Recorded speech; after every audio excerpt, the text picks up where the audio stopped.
goes. He's moving fast now. He's dropping it really quick now. Eyewitness video captured Friday morning's collapse of a huge construction crane onto a Manhattan street.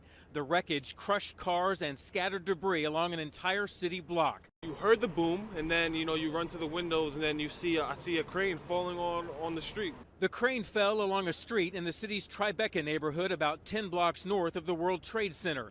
Several buildings were damaged as the crane fell to the ground. This counterweight landed on a desk in a nearby office building. A snow squall was passing through at the time, and the city's mayor says crews were working to secure the crane. It was being moved into a secure position because by the manufacturer's instructions, as winds topped 20 miles an hour. The crane, which was as tall as a 56-story building, was here on site for about a week. As a result of this accident, the mayor has ordered all 409 cranes operating in the city to be secured. The mayor credits the construction crew with saving lives. As they were lowering the crane, we're in fact keeping people away from the site and keeping traffic from proceeding down West Broadway. Police and Buildings Department investigators are looking into the cause of the accident.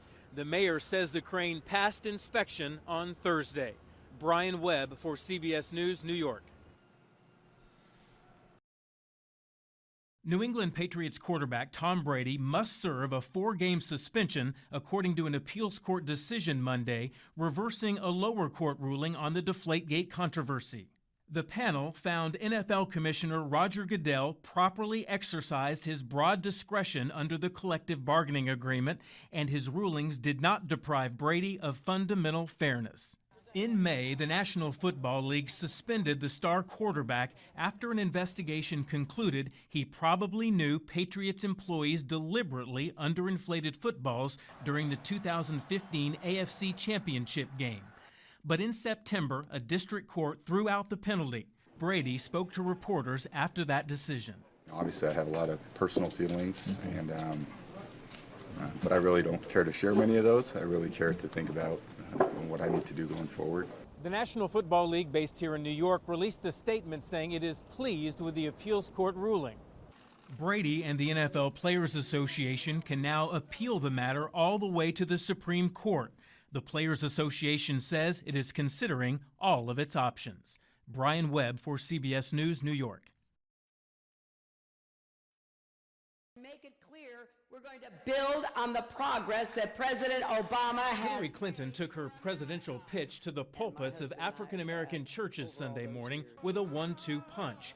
She connected her candidacy to President Obama and used her husband, former President Bill Clinton, to sing her praises. She's the best qualified because she was a senator. She was in the White House for 8 years. Bernie Sanders visited Brooklyn's famed Coney Island. He's no longer questioning Clinton's qualifications, just her judgment. A candidate who voted for the war in Iraq, a candidate who voted for virtually every disastrous trade policy, which have cost us millions of jobs. Sanders has scored a string of recent victories, but a recent Fox News poll shows Clinton tops Sanders 53 to 37% here in New York, the next state to vote.